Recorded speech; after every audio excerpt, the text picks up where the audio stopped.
The vouchers began as an idea right before the civil rights movement in an era of mandatory racial integration and have expanded over the last few years despite horrific academic impacts on kids. Trump 47, the Trump campaign platform, is basically just a Cliff's Notes version of Project 2025. Same idea. Eliminate the key anti-discrimination watchdog in the U.S. Department of Ed, and then universal school vouchers, and then attacks on what they called gender ideology, woke public schools, and so on and so forth. It's nestled next to these awful attacks on gender, on race. It's nestled next to whole sections of writing and screed about rolling back reproductive freedom, about contraception, some really truly radical and fringe things driven by a very specific Christian nationalist vision.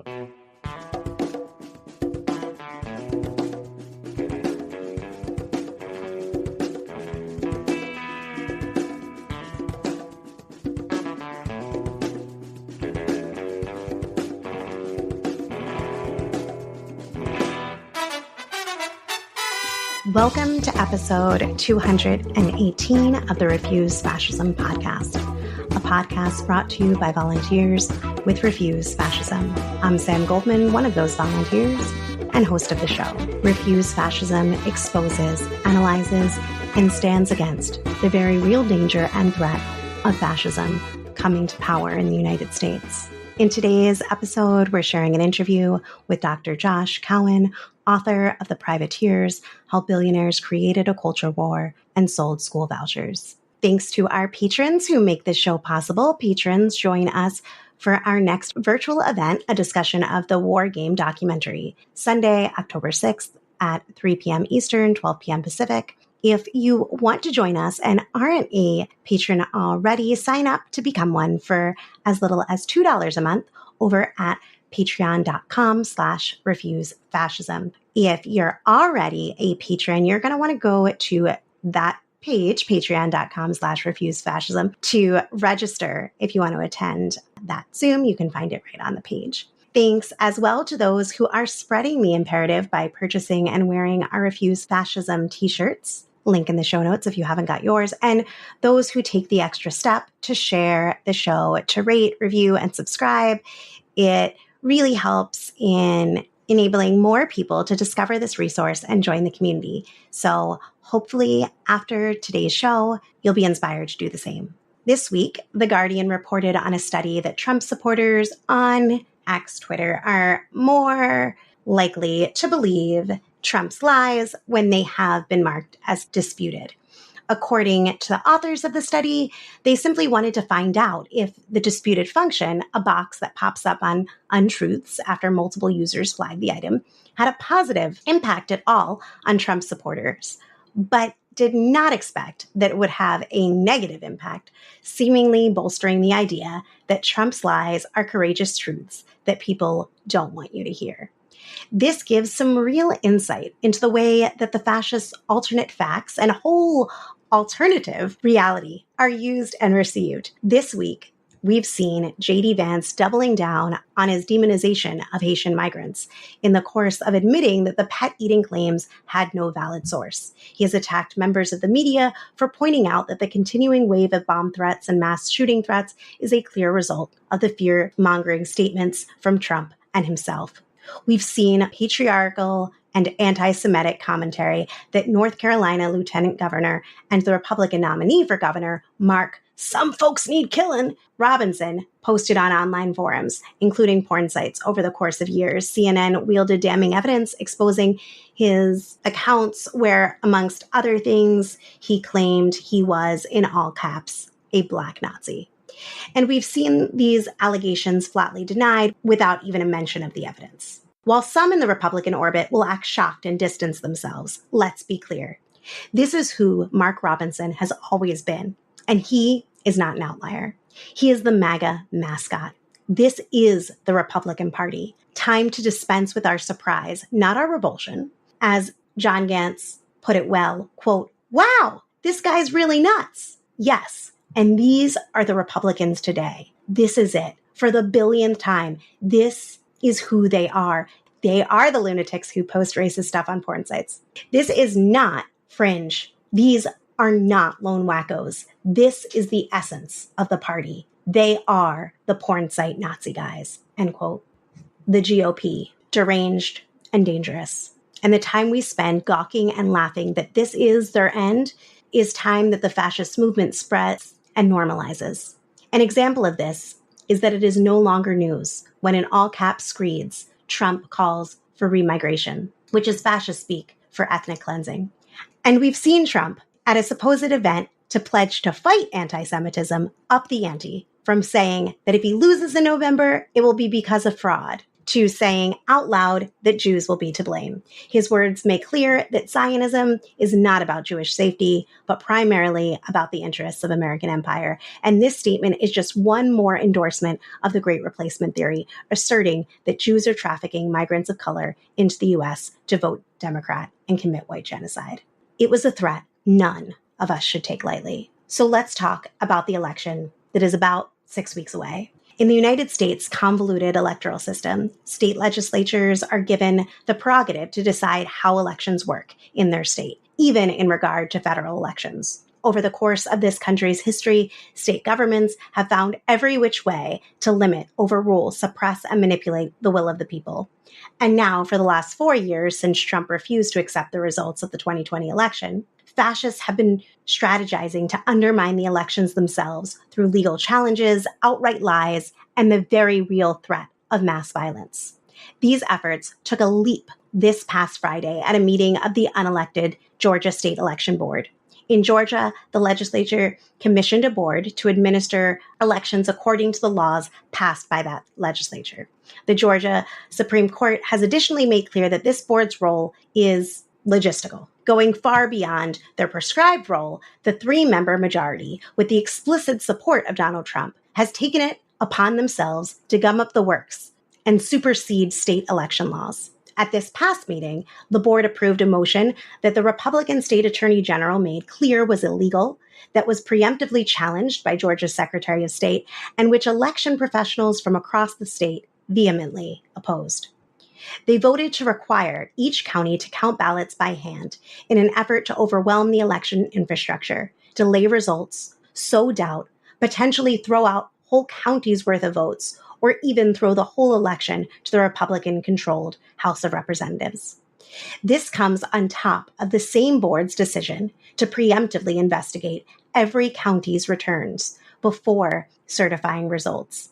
In addition to sowing confusion, these moves all seem aimed at delaying certification past mandatory deadlines set by the state and the federal government, which would result in throwing out the election results altogether.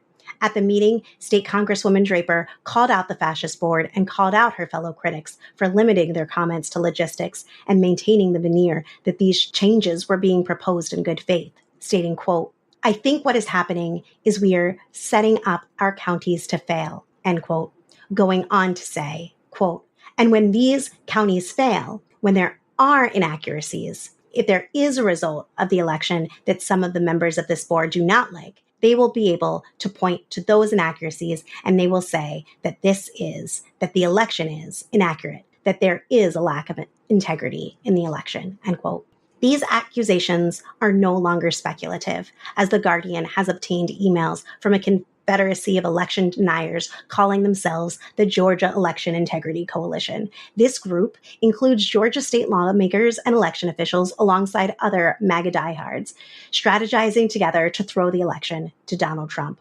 Janice Johnston, one of the fascists dominating the election board, spoke to a meeting of the coalition. Media Matters published a collection of the widespread criticism of the moves by the board, as well as the ecstatic response from leading election deniers across the country. So check out the show notes for those mentioned resources. In the same day as the meeting of the Georgia State Board of Elections, the Ninth Circuit Federal Court of Appeals signed off on Arizona's attempt to disenfranchise voters and suppress voter outreach and registration efforts. Simultaneously, Oklahoma purged almost 200,000 eligible voters from their voter rolls due to alleged quote-unquote inactivity. That's more than 8% of the total voters in the state. And weeks away from the election, the GOP is working tirelessly to change Nebraska's electoral vote process to benefit Trump. All of this is given support by the Supreme Court, which over the last few decades has effectively ruled that changing the rules in the last weeks before an election is often unconstitutional unless those rule changes help elect fascists, in which case It would be unconstitutional not to change the rules. These fascists know that they are in the minority. They know that even with the advantage they receive from the reactionary electoral college, Trump may lose the election. But in their mind, this is the last chance to salvage the promise of a white Christian America dominating the globe. They're not going to let a silly little thing like an election get in the way of that. This situation exposes the strength of the fascists, their missionary zeal, their ruling class support, their million-strong base of support steeped in the deluded and hateful mythology of their movement. But it also exposes their extraordinary weakness, where even they recognize that they don't have a hope of winning a majority of this country to their worldview and program. The question is, will enough of that non-fascist majority simply roll over, limit their resistance to pushing a button every 4 years? Or will we collectively find the paths to defeating the fascist threat?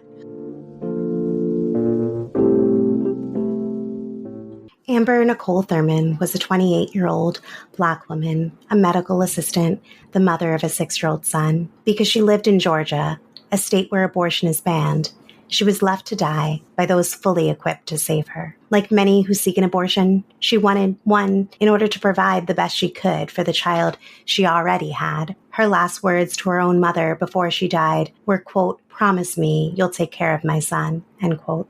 Due to abortion being banned in Georgia and the steep obstacles of getting care out of state, Nicole self-administered an abortion via medication. As safe as these medications are, we know that when complications arise, timely medical intervention is absolutely necessary. But the doctors at Piedmont Henry Hospital in Atlanta waited 20 excruciating hours watching her vital signs falling, observing her organs failing before providing care that was too little and too late. As Jessica Peklow wrote, quote, "She should not have been forced to travel to North Carolina for care, and she shouldn't have died in a Georgia hospital waiting for a life-saving dilation and curettage, DNC, while administrators, lawyers, and doctors weighed their own professional interests against Thurman's deteriorating medical condition," end quote. Candy Miller, a Black woman, age 41, was a mother like Amber. Candy had 3 children. She was a lover of stray cats.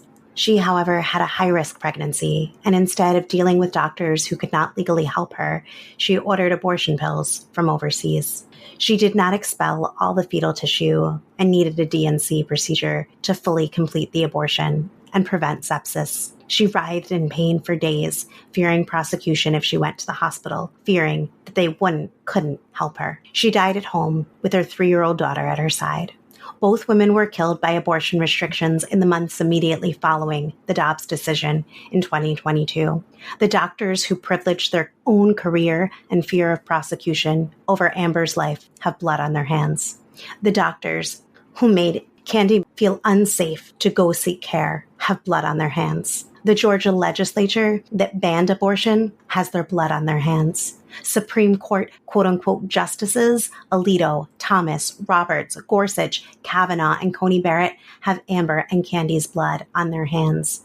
Donald, "Women won't even think about abortion if I win," Trump, who stacked the Supreme Court with Christian fascists with the direct aim of overturning Roe, most certainly has the blood of these women on his hands. But so do the Democrats, who may run on abortion rights, but drop it once they have power. And so do those reproductive rights organizations and activists who kept people from flooding the streets, bringing society to a halt, acting when we could have stopped this overturn of Roe and protected the legal right to abortion federally. These forces who told fairy tales that it wouldn't be that bad because it wasn't like before. Abortion pills forever, am I right? And to be clear, I love abortion pills. They are safe and a game changer. But to think we can DIY our way out of a situation where our humanity is diminished, where we have lost control of our destiny, where we have had this basic right be stolen, where we have no additional protection should we need or want medical care, is ludicrous. I've been saying and warning for years that yes, when abortion is illegal, women's bodies are hijacked by the state and their dreams and freedom stolen. that banning abortion is state violence. And when people didn't want to hear it, we showed it. I showed it by participating in dramatic die-ins and displaying pictures of those who died from illegal or inaccessible abortions to put clearly, starkly, that women die without this basic right. I was told that that was in the olden days, that today with the abortion pill, that wouldn't happen. Well, Amber and Candy are dead, and there is no workaround for the state declaring you a second-class citizen. And we are only hearing their stories 2 years later. They are likely not the first. And unless and until we get legal abortion on demand, they won't be the last. In an interview with PBS, Kavitha Surana, who broke this story and did so with such tremendous care, she broke the story for ProPublica, explained, quote, "Every state does have a committee that reviews maternal deaths, and they look at the root causes and make some findings about them. But those committees are about 2 years behind and just now starting to look at cases that happened after Roe was overturned and these abortion bans came into effect. So we have a lot of reason to believe that there are more women whose stories have been impacted by the inability to get a legal abortion in their state. And we're continuing to work on bringing them to light," end quote. These deaths are heartbreaking and enraging. They were predictable and preventable. They are not an unfortunate byproduct of good faith efforts to save fetuses. They are the desired outcomes of the Christian fascists for whom women only exist to serve men and produce children. Men and women too, overflowing with disdain for any woman of childbearing age who fails to churn out one baby after another, let alone those who choose not to. This is the 21st century American fascist movement, with their hands on the levers of power in the Supreme Court, in the House of Representatives, in state governments, clawing their way back into the White House. And if we leave our fates, our lives, our futures solely stuck in the framework of elections alone, we need to ask, how many deaths will we accept? How many mothers, sisters, daughters stolen? How many women snuffed out, dying painful and preventable deaths? How many maimings, how many horrors will we tolerate? Because their blood will be on our hands too if we don't rise up for abortion on demand and without apology. With that, here's my conversation with Josh. It's become the new normal that school board members, teachers, and librarians are hounded, sometimes having their very lives threatened by MAGA mobs opposing any teaching about the reality of oppression of Black people and other oppressed people, and any attempts for schools to recognize the humanity of LGBTQ people. Book bans continue to rise in one county after another, in state after another. The students and faculty at colleges and universities face unprecedented levels of suppression of pro-Palestinian speech and violent repression for daring to speak out and stand up against the U.S. role in the genocide in Gaza that has killed at least 17,000 children and destroyed every university in Gaza. All while the separation of church and state gets eviscerated as the Republic fascists work to lock down public schools as centers of indoctrination for the next generation of Christian nationalist soldiers. Looking at Project 2025 and Agenda 47, we see a detailed and disturbing blueprint for the dismantling of the Department of Education. At the heart of their plan is the total elimination of protections for students and religious freedom, including freedom from religion. We get a preview of this Christian fascist vision for American education with Louisiana public schools forced to post the 10 Commandments, with Oklahoma's implementation of the Bible in every subject of its curriculum, efforts in Texas to mandate a new English language arts curriculum that incorporates Bible teachings for elementary school students. We get a preview of it in the chaplain bills that seek to replace school counselors with chaplains, and don't say period laws in Florida that restrict teaching about menstruation in grades where many girls will get their first period. And we see it in voucher efforts advancing across the country. To discuss this topic, I am so thrilled to welcome Josh Cowen, author of the just released book, The Privateers: How Billionaires Created a Culture War and Sold School Vouchers. It unveils the deeply troubling history of education privatization, showing how voucher programs championed by wealthy conservatives and driven by Christian nationalist agendas going far beyond educational reform have not only failed to deliver on their promises, but have reinforced so much of what education seeks to overcome. Cowen's investigation, in my opinion, really highlights how these programs are originally rooted in resistance to school desegregation, but are now backed by powerful networks of billionaires and special interests and have deeply exacerbated inequality and undermined the very fabric and possibility of public education in this country. Josh, welcome to the podcast. Thanks for coming on to Refuse Fascism. Yeah, thanks, Sam. Thanks for having me. For a person who's just learning about this, what are vouchers?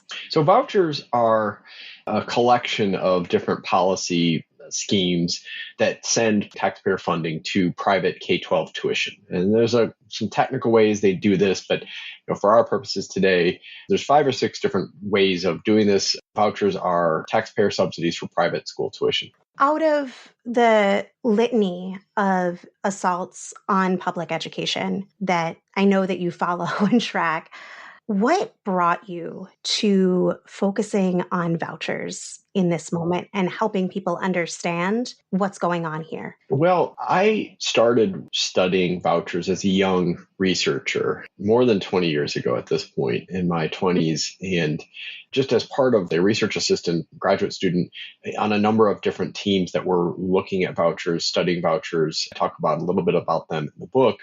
I've always been looking at this, at least as an adult, as a professional in this space. I mean, I'm a policy analyst by training. What that means is I look at public programs, particularly in education, usually with lots of other folks on my team. And we ask questions like, does this program work? If so, for whom? If not, why not? Vouchers were subjected when I first was beginning my career to those same questions. And over the last decade, vouchers caused some of the worst academic declines we've ever seen on any research question in the policy analysis community. And so while I was working on lots of other studies and evaluations of public programs, this voucher push kept growing despite this horrific set of results for kids. And the question the book starts out answering or tries to answer, seeks to answer really, is why are these programs persisting despite these horrific impacts for kids? And the answer is that it's really not about academic results for kids at all, despite the fact that these are absolutely sold by the right in American politics as solutions to so-called failing public schools. It's actually not about any of that at all. It's about this larger moment that we're in American political history, Christian nationalism, culture wars, and so on and so forth. And that's the conclusion that I come to in the book. And I explain sort of how I came to that conclusion myself and why it's pretty straightforward today, unfortunately. Thanks for that overview. And I feel like part of understanding this story is understanding where the voucher movement first began and what compelled its rise. Because when people, I feel like, hear it today, you hear something like universal school choice. And if that's all you hear, you say, well, choice is good. Yeah, it's a good question. So the idea for vouchers began in 1955 with a conservative economist named Milton Friedman proposing this idea as public funding to individual parents and to sort of do what they wanted with their own education side. And that sounds great. It's important to understand the moment Friedman was writing in was 1955. That essay he proposed vouchers in was coming just months after Brown versus Board of Education ordered public schools and other public spaces to be desegregated. And so segregationists immediately latched onto the Friedman idea as a potential way to avoid racial integration. Now, fast forward to 1990, where the first modern voucher system began in Milwaukee, also the result of conservative lobbying and activity. There was a couple of Democratic legislators involved in that original legislation, but for the most part, this was a conservative push. This was the end of the Reagan years, the beginning of the first Bush years. This was not out of the mainstream of Republican Party politics and really even, again, some conservative Democrats. Cleveland, Ohio came after Milwaukee, also a pilot-sized program. We're talking about a few hundred kids, a handful of private schools involved, religious schools in those cases in Cleveland. The Cleveland case ended up going to the Supreme Court in 2002, and the Supreme Court in a 5-4 decision, the same 5 justices that had recently given George W. Bush the presidency, said, this Cleveland program passes constitutional muster. It does not violate separation of church and state, as long as kids aren't compelled to attend religious services or anything like that while using their voucher. So they actually did put a pretty firm wall around that at that time. But over the last few years, since 2017 onward, beginning of the Trump presidency onward. The Supreme Court has in 3 subsequent decisions eroded that separation even further and now says, in a ruling that came 3 days, by the way, before Dobbs v. Jackson rolled back 50 years of reproductive freedom in this country, the Supreme Court, same 6 justices, expanded the rights of religious schools to take public funding for explicitly the use of religious education. And that's the moment we're in today. I want to go back to one point that you made and then hit a little bit more on what's driving this when it's obviously not academic success or embetterment, or even one thing that gets put out a lot is rural plight, lack of schooling in rural areas, for example.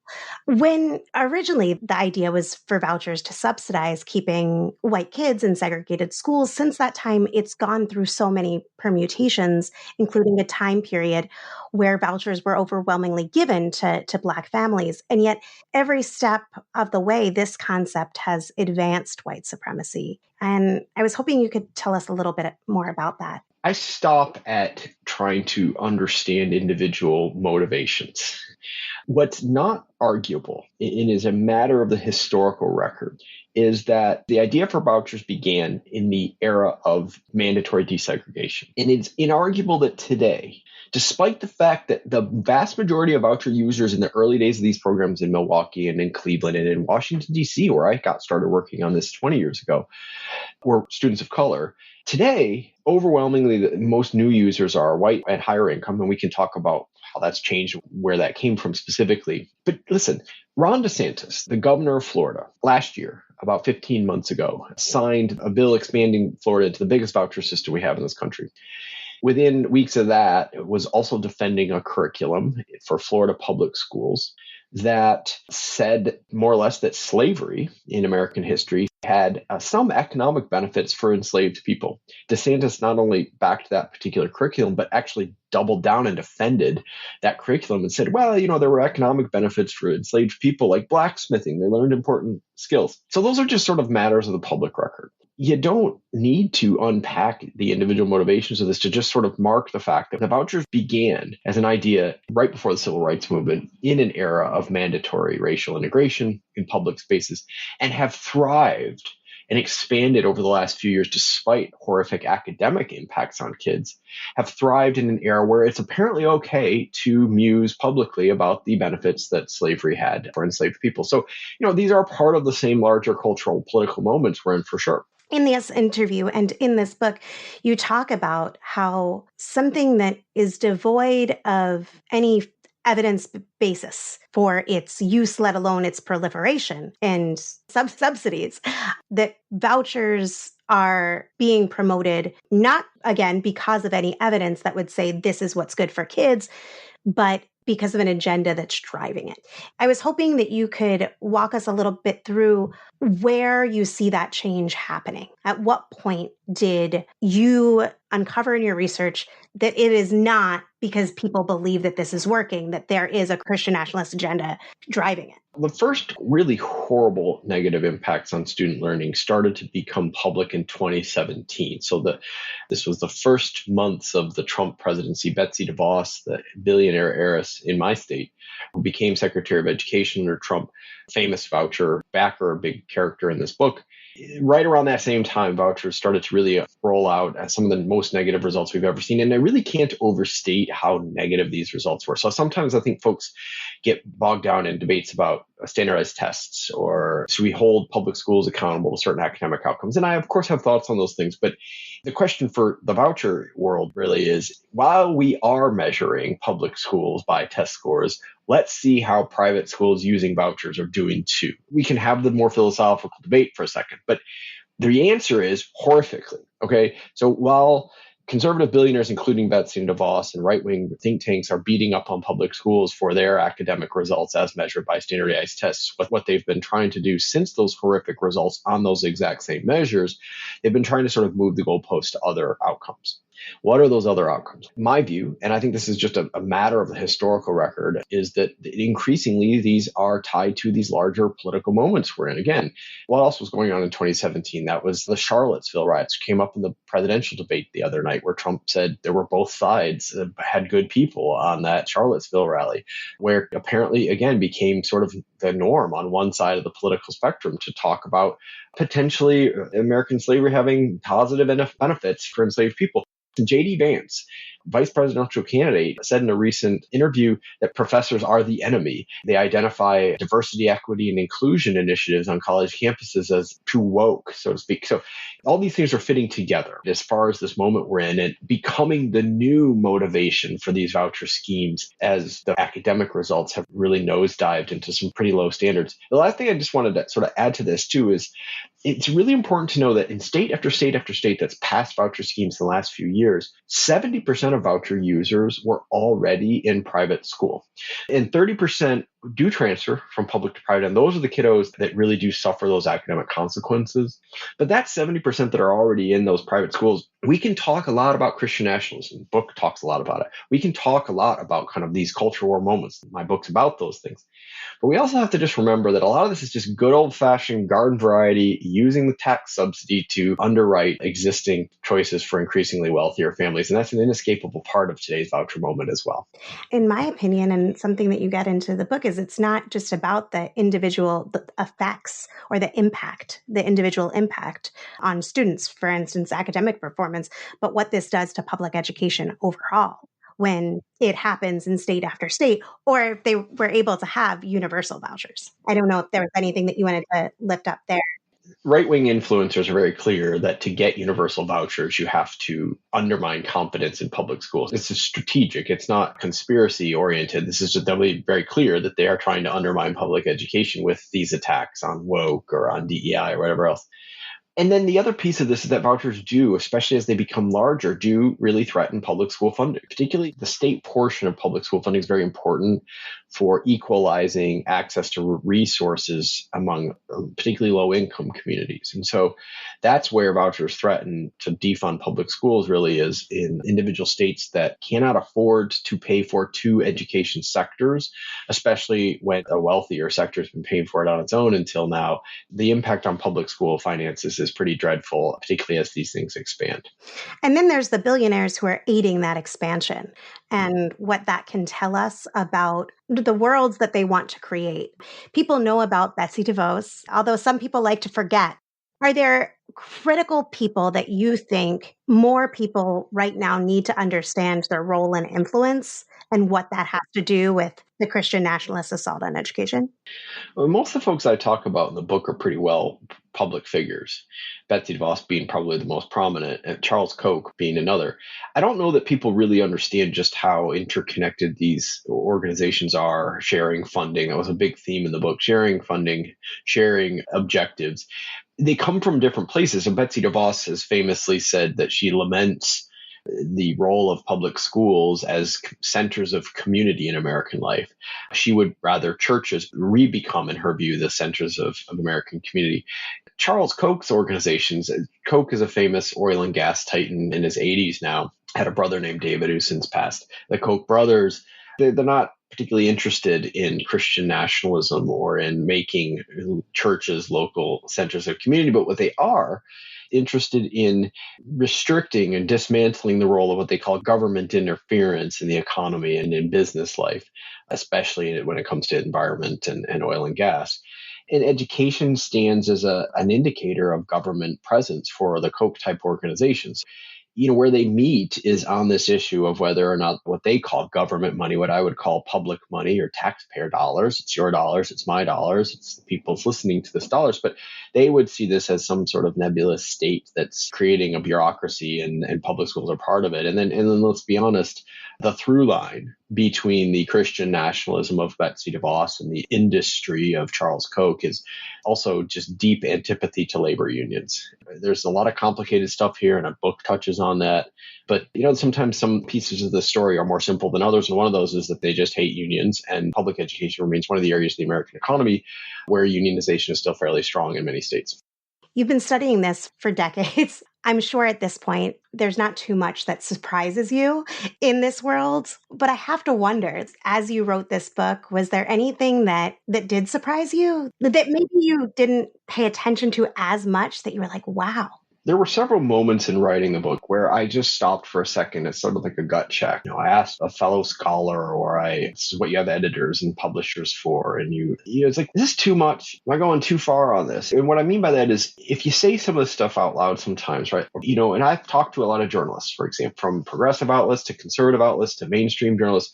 And sometimes if you say the Koch network, just as an example of what I'm talking about, I start to roll. It seems a little sort of tinfoily, tin hatty.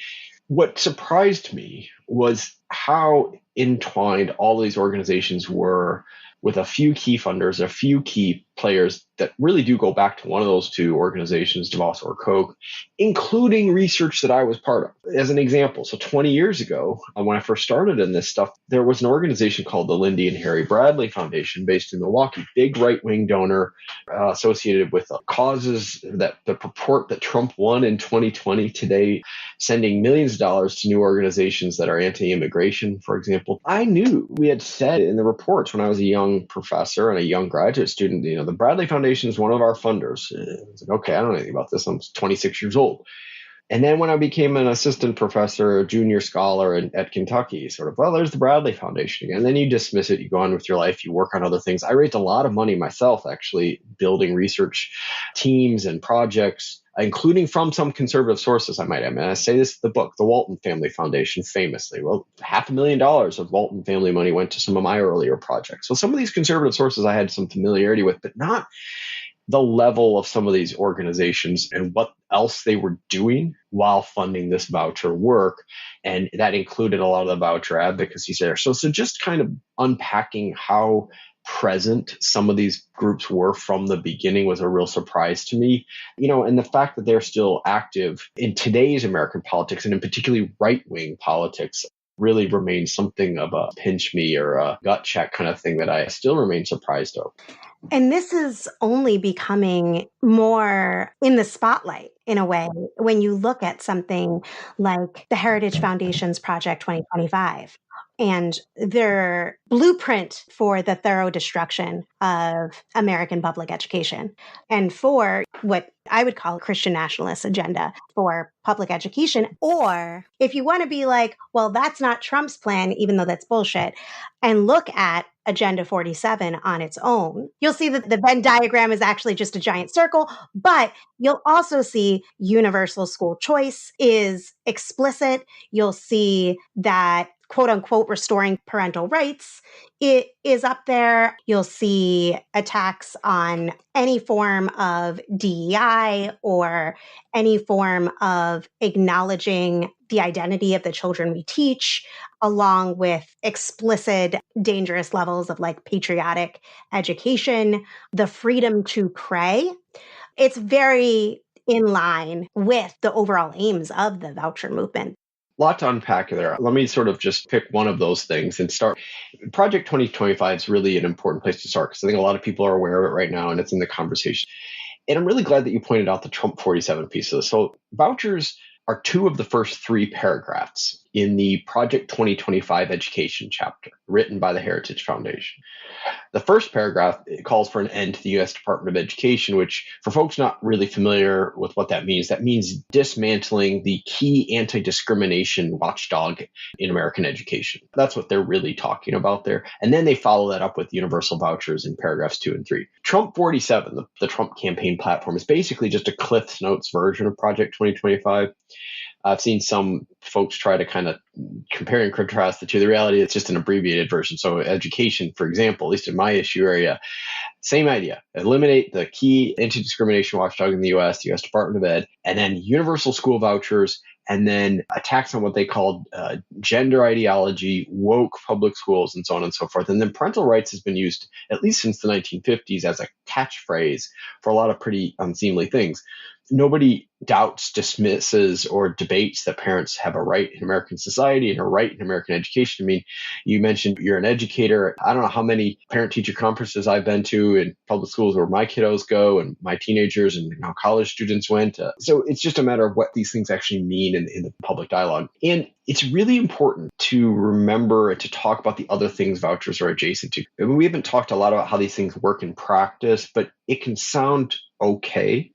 Everybody gets a scholarship and a coupon, but what's it nestled next to? It's nestled next to these awful attacks on gender, on race, and things like that. It's nestled next to whole sections of writing and screed about rolling back reproductive freedom, about contraception, some really truly radical and fringe things driven by a very specific Christian nationalist vision of the way American society is supposed to work. So that should give folks guard, even if you didn't know. And this is what I say to folks, like, even if you didn't know that vouchers caused horrific academic outcomes, what does it tell you that they lead the education chapter for Project 2025 nestled around these other things? What does it tell you that 3 days before rolling back 50 years of reproductive freedom in this country, the same 6 right-wing justices expanded the freedom of private schools to take public funds to religiously indoctrinate? I mean, these things do fit together, and you don't need to be a social scientist to be worried and skeptical, even before understanding how these things actually roll out terribly in practice. Thanks for that. And I want to lean in a little bit more to that practice element. The wholesale destruction of public education is increasingly becoming an accepted tenet of the fascist movement you might refer to as a MAGA movement. What would it look like to implement some of what they are describing in those plans as it regards to education? Maybe one way to look at it is when vouchers do roll out now, what does that look like? Well, again, 70% of voucher users today were already in private school. The thing to remember about vouchers, all the legislation creating vouchers in recent years guarantees one simple fact, and that is when it comes to vouchers, it's not actually about school choice and parental choice at all. It's the school's choice. And what I mean by that is the schools do the picking, the schools do the choosing. What you're talking about in the end game here is a system where everybody is given a certain amount of money to sort around and find a school. The other side, the DeVos people in particular, will say, find a school that best fits your child's needs. That's the sale. The reality of the product is the school decides who they're going to accept. And in the early days, when I first started working on this, for example, there were some real safeguards. Schools taking public dollars, if they were private or religious, couldn't just willy-nilly reject whoever they wanted to. Now, the legislation that authorizes these schemes, particularly in red states, but elsewhere too, says nothing about taking public money obligates the school to violate what they call its creed or its value system. And that's really important coded language for the school can pick whoever they want. And that's what ends up happening. When these things roll out, what we're talking about is a system where, in my view, the data say this, but certainly is true that the schools are picking the kids. And what I think that means for American society is that we are building an education model where everyone's on their own, where it's all about who you can find to take you. You given a coupon, you go from door to door of each school knocking to see if they will let you in. And there's nothing to protect you or your child from being turned away, whether it's for your religious belief, whether it's because you are an LGBTQ American, whether potentially it's because you're a migrant. I mean, there are some protections legally. Private schools, even those that aren't publicly funded, can't just discriminate on the basis of race, for example, not legally anyway. But they can say, it's not the right fit. You didn't get quite on the entrance exam that we wanted. So there's really some downstream implications for all of these things, and what they all end up underpinning and investing in is a model of education that, in my view, leaves all children to fend for themselves and their parents to fend for themselves. It's a model based on isolation, on separation, exclusion in some cases, all in the name of everybody just kind of getting to choose what they want to do, which again isn't even really how it works in practice. The schools do the choosing. That's really a helpful way of putting it. And one question that's been asked of me multiple times, and I'm sure other people in education as well, is could they really do what they're outlining? Could Agenda 47 really come to pass? Could Project 2025 really come to pass? And what do you say to those people? In a number of southern states, a number of red states, Project 2025 is already happening. Trump 47 is already happening. Arizona, Florida, and Ohio are spending more than $1 billion each right now on universal voucher schemes, which increasingly are going to wealthier and to white families, to say nothing of these horrific rollbacks to reproductive freedom. For example, the new restrictions in Florida came up in the presidential debate too. 5 states that have passed voucher systems in the last year and a half also rolled back child labor protections, as it turns out, also rolled back reproductive rights. So all these things are happening at the same time. And I think it's really important to understand that it's not speculative. This is really where we are. All these things are key elements of Project 2025 and some pieces of the Trump 47 plan. So this is all happening. And I remember when I was in my early 20s, I can't pretend that Roe versus Wade was necessarily salient every day of my life when I was 20 or 21 years old. But what I heard a lot, the first election I voted in was 1996. Second presidential election I voted in was 2000. People were saying reproductive rights are on the ballot. They could roll back Roe versus Wade. And I do remember a lot of folks saying, they're never going to do that. It's not going to happen. Don't be alarmist, Democrats or progressives. And in fact, 2 years ago, the Supreme Court did exactly that in a 6-3 decision. All this is on the table. And they're very clear. None of this is a conspiracy here. They're very clear about what they want to do. It's written down in Project 2025, and we need to take it seriously because it's certainly in my issue area, it's happening. As soon as they have the votes to do it, they ram school vouchers. And we've already talked about how vouchers are adjacent to these other right-wing policy priorities. Thank you so much for that.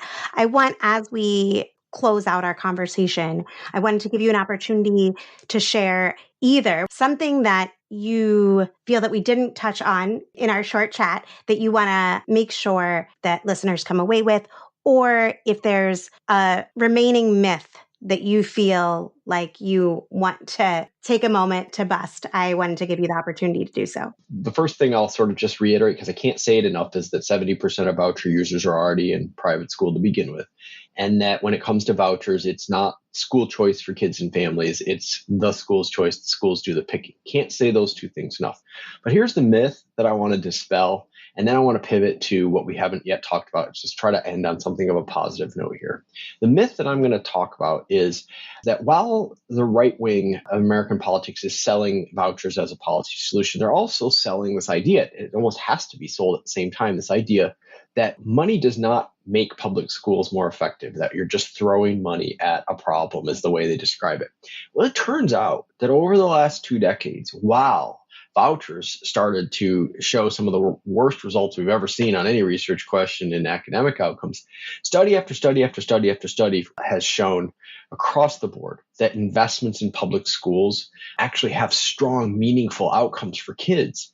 On academics, for one thing, as measured by standardized tests, as measured by graduation rates, but also later in life outcomes like wage equality. Turns out that communities that got investments in public schools in the 90s have higher wealth advantages today on things like contact with the criminal justice system.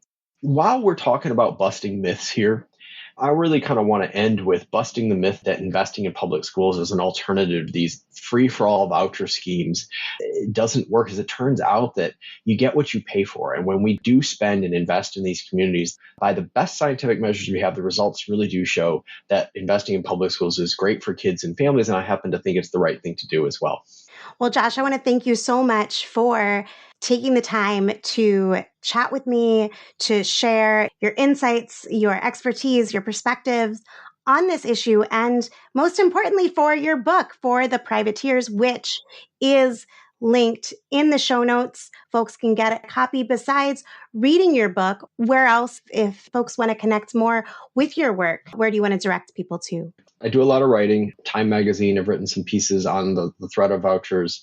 For more technically oriented folks, the Brookings Institution have published some pieces there.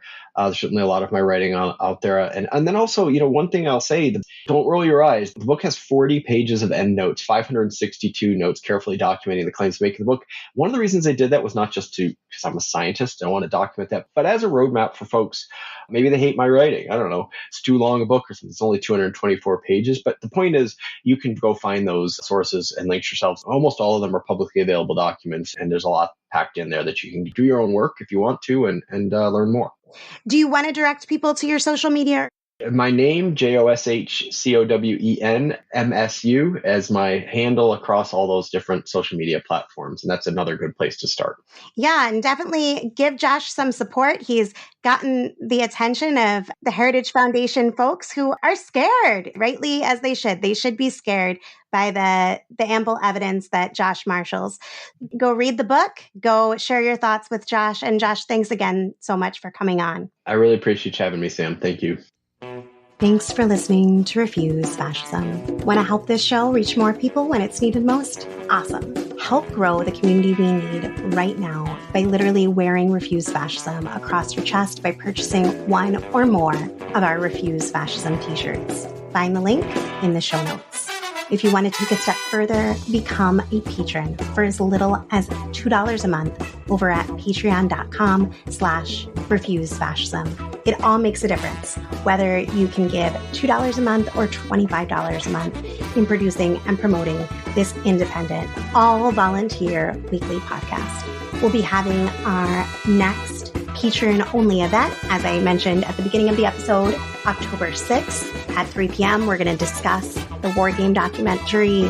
So go to the Patreon page if you're a patron to register. And if you're not a patron, sign up on Patreon to join us. Thanks for your support.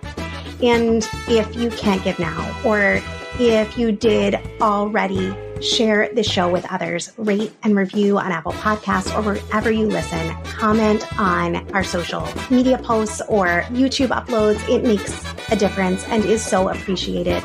And of course, follow, subscribe wherever you listen so you never miss an episode. As always, we love hearing from you.